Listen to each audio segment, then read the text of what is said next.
बिहार का जो आंकड़ा है, आइए प्लेट ऑन यहां पर। अब जो हमारे पास एग्जिट पोल का जो डेटा आया है, कुल सीट है 40 और सीधे हम आपको नंबर्स दिखा रहे हैं। वो जो नंबर्स हमारे पास आ रहे हैं, बिहार में एनडीए 29, इंडिया 8, अदर्स 3।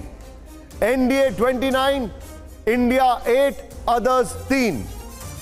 ये इस वक्त बिहार का आंकड़ा हमारे सामने आ रहा है। और एक बार फुल स्क्रीन जो नंबर्स है वो दिखाते हैं। बीजेपी 17, आइए दिखाइए जरा।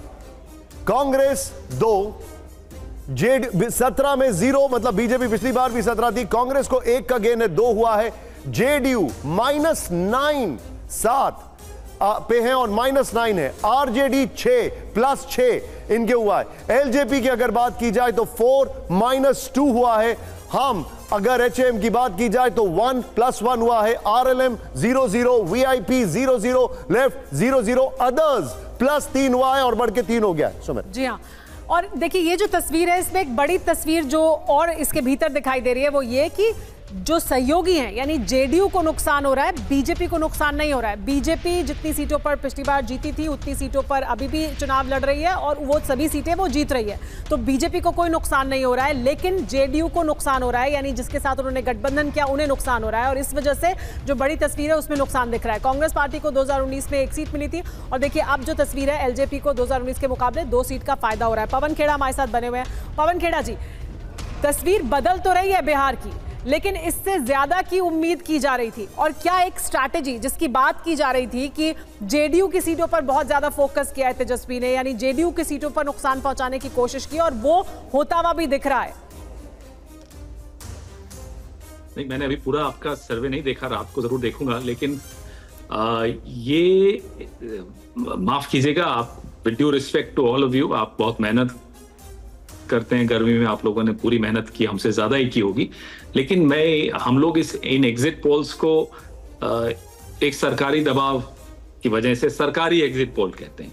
हमारा एक जनता का एग्जिट पोल है जो इंडिया गठबंधन ने किया है, बड़ा स्पष्ट हमें जनादेश दे रहा है। 295 सीटें हमें आ रही हैं। हम ये बड़ी बड़ी बातें नहीं करते कि 400 पार, 500 पार, नीतीश जी की भाषा में बोले तो 5000 पार, ये सब हम नहीं करते। हमें जितनी चाहिए उससे थोड़ी ज्यादा मिल रही है। सरकार हम बना रहे हैं और निवर्तमान प्रधानमंत्री, उनको भगवान लंबी उम्र दे, स्वस्थ रखे, वो जाएं और साबरमती आश्रम में जाकर थोड़ा आत्मचिंतन करें, ये हमारा उनसे आग्रह है। पवन जी, अब चलिए, इस एग्जिट पोल पे आपका कमेंट नहीं है, लेकिन मैं आपसे जानना चाहूंगा, जो आपने 295 प्लस का जो आंकड़ा आप लोगों ने आज दिया, जैसे खड़गे साहब ने कहा, तो कौन कौन से वो एरियाज हैं जहां पर आपको लगता है आपको गेन हुआ है, जहां पर बीजेपी को लॉस हुआ है, कौन कौन से वो एरियाज हैं जहां पर वर्क इन प्रोग्रेस है इंडिया अलायंस के लिए? महाराष्ट्र, कर्नाटक, बिहार, राजस्थान, गुजरात, उत्तर प्रदेश, इन तमाम राज्यों में हमें लाभ होता हुआ दिख रहा है। उत्तर प्रदेश में जो हमने सोचा नहीं था उससे ज्यादा लाभ होता हुआ दिख रहा है। महाराष्ट्र में तो खैर हमने जो सोचा था उसी के आसपास है। जो एनडीए को लाभ होता हुआ दिख रहा है उड़ीसा में बिल्कुल दिख रहा है, लेकिन वहीं पश्चिम बंगाल में जो उम्मीदें भारतीय जनता पार्टी ने लगाई थी वो उनको नहीं मिल रहा। ये हमारे आंकड़े हैं जो मैं आपके सामने रख रहा हूँ। छोटे छोटे और जितने भी राज्य हैं, तेलंगाना में हमें अच्छा लाभ मिल रहा है और भारतीय जनता पार्टी ने जो सोचा था कि केरला और तमिलनाडु में वो खाता खोलेंगे या कर्नाटक में वो अपने आप को बचा लेंगे, वो नहीं होता हुआ दिख रहा। मैं 4 स्टेट्स के बारे में आपसे पूछना चाहूंगा जहां पर हमारे एग्जिट पोल में क्लीन स्वीप है। दिल्ली, मध्य प्रदेश, छत्तीसगढ़, गुजरात, ये यहां पर एब्सोल्यूट क्लीन स्वीप है। अगर बात की जाए बीजेपी की या एनडीए की, यहां पर आपका टेक क्या है? नहीं, ये हमारे आंकड़ों में ऐसा बिल्कुल नहीं निकल कर आ रहा। गुजरात में भी जो पिछले 2 चुनावों में हुआ वो नहीं हो रहा। हमें 5 सीटों की से ज्यादा की उम्मीद है, लेकिन 5 तो है ही। छत्तीसगढ़ में हमारी स्थिति में काफी सुधार है और हम जीत रहे हैं कुछ सीटें वहां भी। दिल्ली में डेफिनेटली हमें उम्मीद है कि 3 से 4, हो सकता है ज्यादा भी हमें मिल जाए। और चौथा कौन सा राज्य आपने कहा था? छत्तीसगढ़ हो गया। और कौन सा राज्य कहा आपने? मैंने आपसे कहा कि मध्य प्रदेश, गुजरात, दिल्ली और छत्तीसगढ़। मध्य प्रदेश में भी हमें काफी उम्मीद है कि पिछली बार की तरह नहीं रहेगा। हमारा वहां बहुत अच्छा सुधार हो रहा है, हमें अच्छी सीटें वहां भी मिल रही हैं। जी, शहजाद पूनावाला भी हमारे साथ बने हुए हैं। जी, मैं हेमंत शर्मा। धन्यवाद। जी जी पवन जी, आपसे एक सवाल है। हेमंत सर का, अगर आप हमारे साथ बने हुए हैं। पवन जी, जी, जब आप लोगों ने 295 का दावा कर ही दिया है तो राज्यवार सूची भी जारी करनी चाहिए थी, तो हम अपने एग्जिट पोल से उसको मिलाते। वो भी कर देंगे। हमारे पास इतने संसाधन नहीं है कि सब बैठ के कंप्यूटर पर टैली करें। वो सब हमने जितना जल्दी में करके आपके सामने रख दिया। सरकारी आंकड़े आए, उससे पहले हमने जनता के आंकड़े वो भी हम राज्यवार भी बहुत जल्दी जारी कर लेंगे। जी पवन जी, शहजाद भी हमारे साथ बने हुए हैं। आपने जो सामने रखे मैं शहजाद जी से कभी फोन पे बात कर लूंगा, मैं डिबेट्स नहीं। ठीक है, वो तो मैं जानता हूं कि चलिए कम से कम मैं अपनी टिप्पणी तो कर सकता हूं। कम से कम मुझे, चलिए सरकारी ही सही कह दिया, मीडिया को, स्वतंत्र मीडिया को सरकारी कहा, क्योंकि उस समय तो इंदिरा जी सरकारी चलाती थी, परंतु कम से कम यू टर्न करके आए तो सबसे पहले शुभकामनाएं उनको। दूसरी बात मैं ये पूछना चाहता हूँ, देखिए बड़ी बड़ी बातें तो बहुत लोग करते हैं। अब मुझे याद है 1-on-1 आप लोगों का पवन जी के साथ राज्य के चुनाव हुए थे, हेमंत जी, तब भी हुआ था। तब इन्होंने दावा किया था कि हम राजस्थान, छत्तीसगढ़, मध्य प्रदेश तीनों जगह जीत रहे हैं, प्रचंड जीत होने वाली है। तो उस समय के दावे को क्या हुआ वो भी हम जानते हैं। और यहाँ पर भी देखिए, महाराष्ट्र उनको पसंद आया तो हेमंत जी महाराष्ट्र स्वीकार लिया, और बाकी सब जगह नहीं, गुजरात में ये नहीं होने वाला, यहाँ पर ये नहीं होने वाला। तो मुझे लगता है कि इस चीज़ से हम बचे।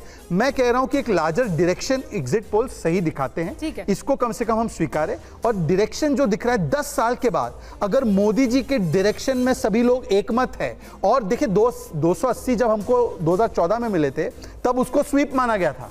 आज 300 प्लस सब जगह दिखा रहे हैं तो हम कह रहे हैं ये स्वीप नहीं है, मॉरल विक्ट्री हमारा है। तो मुझे लगता है कि इस प्रकार के एनालिसिस से बचना चाहिए। डायरेक्शन दिख रहा है शहजाद, लेकिन आप जो बिहार में हो रहा है, जो महाराष्ट्र में हो रहा है, उसका आकलन भी तो किया ही जाएगा ना कि जिनके साथ जो बिहार में मुझे लगता है इस पर राजेश की राय लेनी चाहिए कि क्या कारण है कि बीजेपी को राज्यों में उतना नुकसान नहीं हो रहा है जितना उसके सहयोगियों को हो रहा है।